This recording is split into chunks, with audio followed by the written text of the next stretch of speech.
Candace Cartegena was the mother of 8-year-old Bianca Cartegena. Now on November the 29th, 2010, Bianca was dropped off by her grandmother Kathleen Sweeney at the home of Candace at 2:15 p.m. Kathleen is the mother of Candace. Kathleen described Bianca as a healthy, lively 8-year-old girl who exhibited no signs of ill health or physical injury. The plan was for Bianca to spend some time with her mother before leaving her with her father, Ruben Cartegena, and his family for Disney World. Pay attention to that. I'll come back to Disney World at the end. Mrs. Sweeney was going to pick Bianca up around 5 p.m. and take her to gymnastics. But earlier that morning at 7:30, Candace texted her mother asking to come along so that they could chat outside of Bianca's presence. Now shortly before 3 p.m,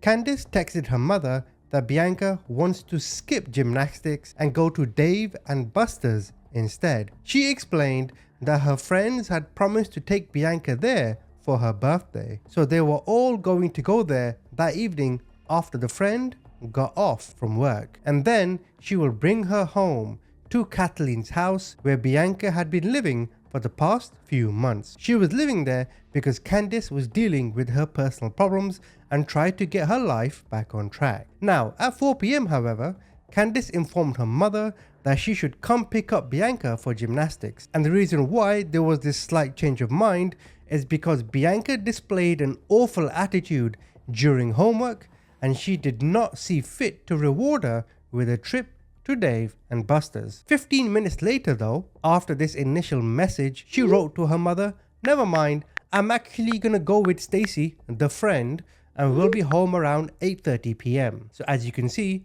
we're gonna go out, we're not going out, oh never mind, we are going out to Dave and Buster's." Now at Dave and Buster's later that evening, Candace texted her mother and said, "Wait a minute, we'll be there closer to 9. And then later she texted her mother saying, "Bianca is passed out. I'm gonna keep her here with me tonight. I'm off tomorrow. Stacy also got her a new outfit and I wanna show her." Her mother then asked her, "Well, why are you off from work? That's a bit strange." Candace replied, "It's a floating holiday.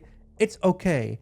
I will look after her, don't you worry." What's interesting is that most of these messages had been deleted from Candace's phone. Now in the aftermath, Stacy, the friend who had lived with Candace for a short time in 2010, she testified however that she had no plans to take Candace and Bianca to Dave and Buster's. Well, that's a bit strange. In fact, Stacy and Candace exchanged multiple text messages in which Candace promised she will treat her child better, and they also spoke about how Candace owed Stacy money. So at 2 p.m, Candace stated that her and Stacy would meet later because Bianca had gymnastics and she had an appointment with a shrink. So at 6 p.m, Candace sent a text to Stacy saying, "Don't worry, I'm gonna come over." But then by the time 10 p.m. came along later that evening, she never did. And these text messages between Stacy and Bianca were also deleted. So at this initial stage of the situation, she tells her mother Kathleen, "Don't worry, we're gonna go out, you stay at home. I'm gonna go with Stacy." And she's telling Stacy, "Don't worry, I'm gonna come over to you," but she never did. Now at 6 a.m. the next morning, Candace texted her mother saying that they just woke up and that she would pick Bianca up at school and bring her home by 6 p.m. Kathleen then asked to have Bianca call her. However, several hours later, there was no response, to which eventually Candace called her mother and said, "Don't worry, I'll drop her off at 6. And her mother Kathleen said, "Okay, that's fine." But then later she said, No, I'll drop her off by 7. So Kathleen, being worried and knowing her daughter, called the school and realized Bianca was not in school. So Candace called her mother and said, "Well, we spent the day together at the museum, but hey, we're on our way back now." And of course, this is quite strange as it's quite rare that a parent will take their child to a museum on a school day. So police, they reviewed the surveillance camera footage of the museum on that day. They also reviewed surveillance camera footage at Dave and Buster's. Both cameras showed no signs of Candace or Bianca. Bit weird, isn't it? What is this cat and mouse game that she is playing? So Kathleen, expecting Bianca at 7 p.m, calls Candace and she says, Okay, where are you? We're gonna go on a trip. I have things to do. Where are you? What are you doing? Candace hung up and stopped responding to her mother. So, Kathleen had enough. She got Bianca's stepfather, Brian. They met up with Casey Lamarca, who's Candace's sister, and they went to Candace's house at around 9 p.m. And there, they discovered Bianca in her mother's darkened bedroom, completely covered by a top sheet. And after they pulled it down, Brian, the stepfather, saw Bianca lying on her back with her right arm extended upward and her left arm resting across her lower abdomen at the waist. He felt that her body was rigid and cold. Her t-shirt was pulled up to her chest and one foot was barefoot and the other was half covered by a sock that appears to have been pulled down. The bedding was in disarray with the bottom fitted sheet pulled up, revealing the mattress. Pillows were askew on the bed and one pillow was on the floor on the left side of the bed, along with the child's backpack and sneakers. The other sock was on the right side floor next to the bed below the body. Kathleen and the others gained entry into the locked and darkened house with the aid of a crowbar. They observed Bianca's coat on the downstairs banister and saw that the house had been stripped of cabinets, appliances and fixtures. There was also feces and vomit at various locations and Candace's 2 dogs were upstairs yapping. The bedroom doors were all closed and very few lights were turned on. Candace was not in the house but was later found by police in the backyard. She was in a shed and dressed in a winter coat, in pants and sneakers. She was covered in blankets and carpet remnants under some perched against a shelf. Police also found a large bottle of ibuprofen and a container of Arizona iced tea. There was vomit on the floor. Several other bottles of pills were also found in the house. Now, while Candace initially appeared to be moaning and unresponsive, her eyes were twitching beneath her closed lids in response to light and her arms exhibited control. This led the EMT, Dan Snyder, to conclude that she was faking unconsciousness. Now, in the ambulance, she was responsive to questions about her situation. Specifically, when asked what pills she had taken, she rattled off a long menu of medications, including ibuprofen, Celexa, metformin, Benadryl, Claritin, and Tylenol. The officer, Dalton, described her as being in decent condition, and her trip to the hospital was deemed by the EMT to be a non-emergency. Given the irregularities surrounding Bianca's death, Candace was not arrested following her hospitalization. Instead, she was admitted for psychiatric treatment at the Erie County Medical Center and released after a couple of months. Now, in May of 2013, however, Candace was charged with the murder of Bianca, 3 years later, mind you, and she proceeded to a non-jury trial in June 2014. It was undisputed at trial that Bianca died at her mother's home in the exclusive company of her mother. And between December 2010 and her arrest in May 2013, Candace consistently denied knowledge of how Bianca died, and testimony offered at trial showed she had given a number of different accounts to police, boyfriends, and family members. For instance, Officer Mark Dalton of the Amherst Police Department accompanied Candace in the ambulance to the hospital from her home on the evening of Bianca's death. Now, at the hospital, Officer Dalton had a conversation with Candace to gather information to complete his initial police report, in addition to such information as her name, date of birth, and phone number. He asked Candace if she had any other family members, and Candace mentioned Bianca. When the police officer asked her, "Okay, Candace, well, where is Bianca?" Candace told him that her mother had picked Bianca up at 5 p.m. to go to gymnastics, and that by then Bianca was at her parents' home. When the police officer asked what she remembered of the night, she responded that she remembers taking pills and lying down. Officer Dalton was relieved at the hospital by Detective Solak, and Detective Solak, who learned from Candace that she started taking pills 24 hours before her hospitalization. And remember I mentioned Disney World earlier? Well, that had something to do with it.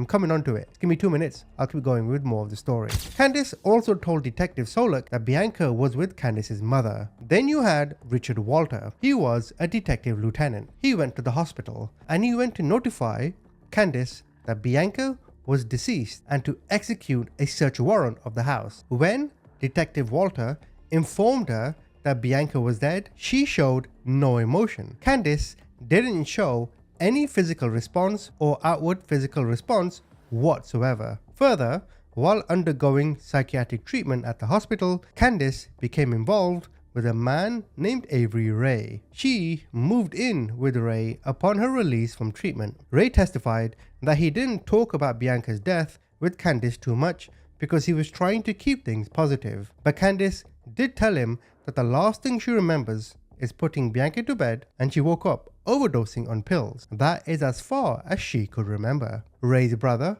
on the other hand, testified that one evening Candace was driving him to his girlfriend's home, and out of nowhere she just blurted, "I didn't mean to hurt Bianca." Furthermore, several months later, Candace met Jonathan Arena and moved in with him after a couple of weeks. Candace told Arena that she was very depressed and she took a lot of pills. She lay down in bed with Bianca and the next thing she remembers is waking up and Bianca's dead. Candace also gave vague accounts of Bianca's death to 3 of her friends. One of them was Stacey Reeves, and she met Candace in 2000. They both worked together, and they continued to be friends up until the time of Bianca's death. Stacey did not reach out to Candace after Bianca's death, but received a Facebook message in 2011 in which Candace said, "I was so messed up when we last hung out and talked. I hated myself after I found Bianca had passed in her sleep." Candace also provided an account to her friend from high school, Jim Banas, who testified that Candace told him her and Bianca were alone at home. They laid down to take a nap. She got up a little while later to go into the kitchen to make dinner, and a little while later she went in to check on Bianca because she usually doesn't nap that long, and she found her cold in bed, then went out to the shed and took a bunch of pills. It's all a bit confusing, isn't it? Another of Candace's high school friends, Torian Henley, testified that Candace told her that she remembers telling Bianca that they were going to take a nap, but she does not remember anything else, and because she took like all the medication that was in her house. Lastly, Candace gave ambiguous accounts of Bianca's death to her family as well, in particular her sister Casey Lamarca. Casey testified that in a series of text messages and emails after Candace left the hospital, she consistently wrote that she doesn't remember anything from that night. But then in March 2011, Casey received an email in which Candace wrote, "I also need you to know that I do live with tremendous guilt over what happened to Bianca, and I'll take responsibility. My lawyer is already aware that I want to surrender if charges are filed. I will never be able to give anyone the answers as to what happened, as my frame of mind was so emotionally disturbed and erratic with all the pills I took. I truthfully do not remember." Now, given the absence of any witnesses, right, and the ambiguity and variation in Candace's statements to everyone, the key issue at trial was whether the medical opinion evidence showed that Bianca died naturally of cardiac arrest or whether she died of asphyxia at the hands of another. The first medical expert to testify was Dr. Diane Vertes, the chief medical examiner of Erie County, who performed the autopsy on Bianca. Dr. Vertes said that Bianca did not die of any heart-related issues or any other natural causes, but that the mechanism of her death was asphyxia. Nevertheless, in her initial report issued in March 2011, Dr. Vertes listed the cause of death as undetermined because she could not be clear whether Bianca's suffocation was a homicide or whether it was the result of an accidental overlay. Now, after reviewing all of the medical evidence and related scientific literature and seeking a second opinion from a fellow medical examiner, Dr. Vertes came to the conclusion that Bianca died of asphyxia and that the manner of death was homicide. Now, in the trial, the prosecution called Dr. Kim Collins, a well-regarded forensic pathologist from South Carolina. Dr. Collins' particular interest is pediatric forensic pathology, and at one point in her career, she was a director of laboratory for congenital heart disease in children. Now, in order to formulate her opinion on Bianca's death, Dr. Collins reviewed her entire medical history. Having done so, she concluded that her health prior to her death was completely fine. She said that Bianca was a healthy 8-year-old girl and had no congenital abnormalities or any acquired disease that would have impeded her in school or in her daily activities. Accordingly, and based on her examination of the autopsy and the autopsy glass slides, Dr. Collins believed within a reasonable degree of medical certainty that Bianca did not die of natural causes, but by asphyxiation at the hands of another person. Now, for the defense, they called a medical expert Dr. Jonathan Arden. He was a forensic pathologist. He disagreed with the opinion that Bianca died of asphyxiation and listed several positive indicators that he believed were missing from the evidence, including extensive soft tissue injuries, as the body did not show any injuries indicative of a serious struggle. He said that Bianca experienced a sudden cardiac death due to her dilated cardiomyopathy, and on cross-examination, the prosecution said testimony from Dr. Arden that he had formed his opinion based on a mistaken understanding that Bianca had been found face down on the bed rather than on her back. However, given all the evidence submitted at trial, 35-year-old Candace received the maximum sentence in the death of her daughter. She received 25 years to life. The judge found her guilty of intentionally suffocating her daughter. Candace was tearful and sobbing. She delivered a statement in the courtroom. She told the courtroom that being a mother was the best part of her life. No, it wasn't. Stop lying. She said, "I miss her so much." No, you don't. Stop lying. She said she wished she could go back. No, you don't. Stop lying. She did say, "I do expect responsibility fully for the things that I did do." And then she continued to ramble in some weird statement and crying. However, she did blame everyone else for the mistakes she made. The district attorney, Frank, said it's a tough but deserved sentence and attacked her statement, saying, "You did this. You are a pathological liar, and you'll say anything to save yourself. You are one screwed up human being. Anybody who suffocates a child or takes their own child's life is a breed of criminal that thankfully we don't see often." So, the question you have is, why did all this happen? Okay, here's what actually happened.